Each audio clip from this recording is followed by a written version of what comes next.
Want to speak real Vietnamese from your first lesson? Sign up for your free lifetime account at Vietnamesepod101.com. Guys, you need to stay here. This is gonna be interesting, trust me. I know that it's not gonna be easy to travel to Vietnam this time, and I don't know when you can actually travel to Vietnam. But we have the internet, right? And you can start a conversation with anyone, anytime. So today I'm gonna share with you some sentences, some phrases that you can use to start a conversation with, and you can use to make friends. So my name is Linh. Welcome back to Vietnamesepod101.com, the fastest, easiest, and most fun way to learn Vietnamese. And stay tuned.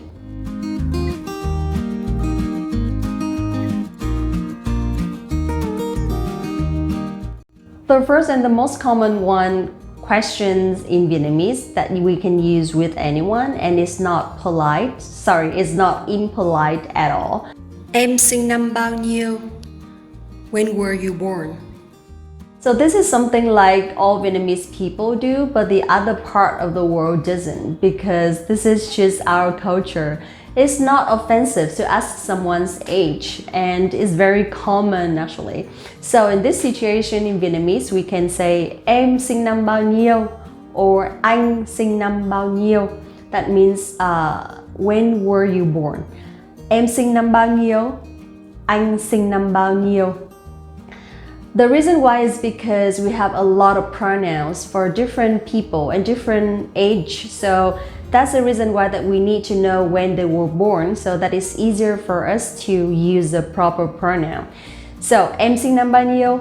Anh sinh năm bao nhiêu? Anh biết em qua. I know you through.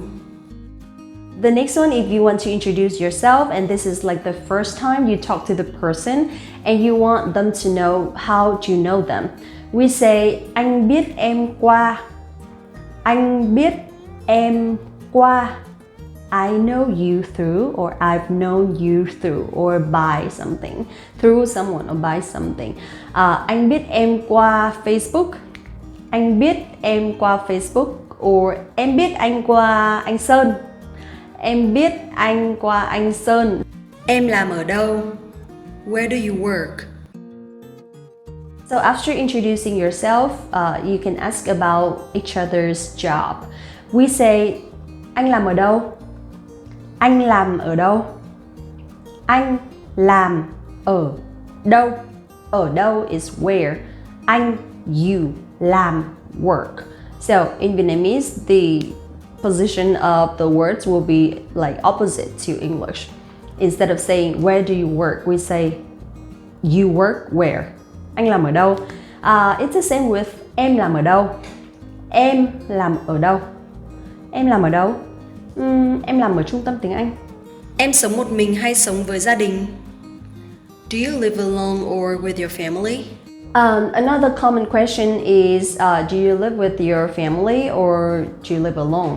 So nowadays it's very common to live separately from the family, of course. However, some people still live with their family. For example, I do. Because before marriage, usually people will live with their family.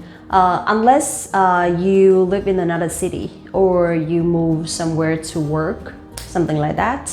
Because I work in Hanoi and I used to live separately, but now I live with my family. So I can say, em sống với bố mẹ.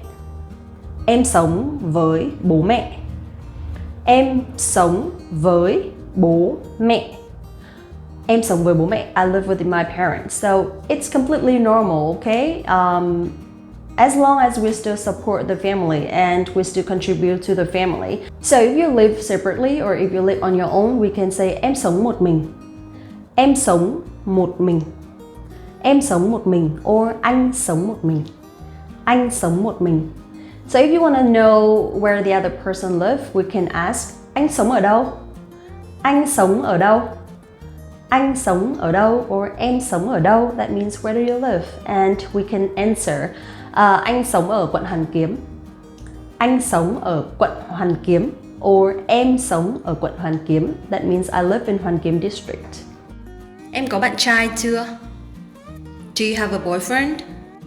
When making friends, it's easier for you to know whether the other person is in the relationship or not, right? Even though you don't really care, or it's not something that you really want to know, but it's easier for you to, how to say, to keep distance or to get closer to the person if you know whether they are in a relationship. So in this situation we say, anh có bạn gái chưa? Anh có bạn gái chưa? Anh có bạn gái chưa? That means, do you have a girlfriend? Or em có bạn trai chưa? Em có bạn trai chưa? Em có bạn trai chưa? That means, do you have a boyfriend? This is very common and very normal, so don't worry. Bình thường em thích làm gì? What do you do in your free time? Another question that we usually use to know the other person's hobbies or what they do in their free time, we say, bình thường em thích làm gì? Bình thường em thích làm gì? Bình thường em thích làm gì? Bình thường em thích làm gì? That means, what do you do in your free time? Or what do you do for fun? Bình thường em thích làm gì? Or bình thường anh thích làm gì? To answer this question, we can say, em thích xem phim. Em thích xem phim. Or anh thích xem phim. Anh thích xem phim. Anh thích đi du lịch. Anh thích đi du lịch. Anh thích đi du lịch. Em thích nghe nhạc. Em thích nghe nhạc. Em thích nghe nhạc. Em thích nấu ăn. Em thích nấu ăn. Em thích nấu ăn. Anh thích chơi điện tử. Anh thích chơi điện tử. Anh thích chơi điện tử. Em thích trang trí nhà cửa. Em thích trang trí nhà cửa. Em thích trang trí nhà cửa. Em có Zalo không? Do you have Zalo? Alright, next, if you want to ask someone's social media or how to contact with them, we can say, em có Zalo không? In Vietnam, we use Zalo. Em có Zalo không? Em có Zalo không? And anh có Facebook không? Anh có Facebook không? Anh có Facebook không? Do you have Facebook?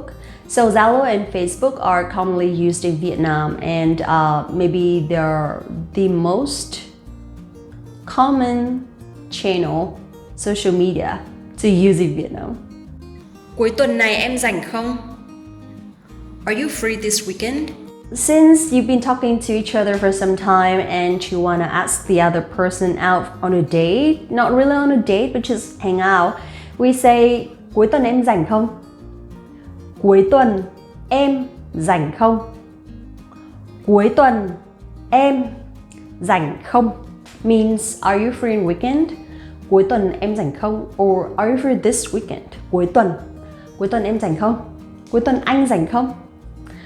Or if you want to meet this person immediately tomorrow, we can say, ngày mai em rảnh không? Ngày mai em rảnh không? Ngày mai em rảnh không? That means, are you free tomorrow? Hôm nào em rảnh, anh mời em uống cà phê nhé. Would you like to go out for a coffee one day? Another way to ask someone out is, hôm nào em rảnh, anh mời em đi uống cà phê nhé. Hôm nào em rảnh, anh mời em đi uống cà phê nhé. Hôm nào em rảnh, anh mời em đi uống cà phê nhé. That means, when you're free, let's have a coffee one day. Hôm nào em rảnh, anh mời em đi uống cà phê nhé. Another question, for example, if the other person says that they'd like watching movies in their free time, we can say, hôm nào đi xem phim nhé. Hôm nào đi xem phim nhớ. Hôm nào đi xem phim nhớ. Hôm nào đi xem phim nhé. I'd love to. Right, so those are some very common questions that we can use to make friends or to have a conversation with someone. And there are a lot of other things as well. However, I don't have a lot of time in one video, so I'd love to do this topic, part 2, part 3, or part 4 of this topic. Thank you so much guys for watching this video. If you want to learn Vietnamese in the fastest, easiest, and most fun way, go to VietnamesePod101.com to get access to your free lifetime account right now and get your real lessons by real teachers. Don't forget to like this video, subscribe the channel. Let me know the comment below what you want to learn in the next videos, and I'll see you in the next one. Xin chào và hẹn gặp lại các bạn. Want to speed up your language learning? Take your very first lesson with us. You'll start speaking in minutes and master real conversations. Sign up for your free lifetime account. Just click the link in the description.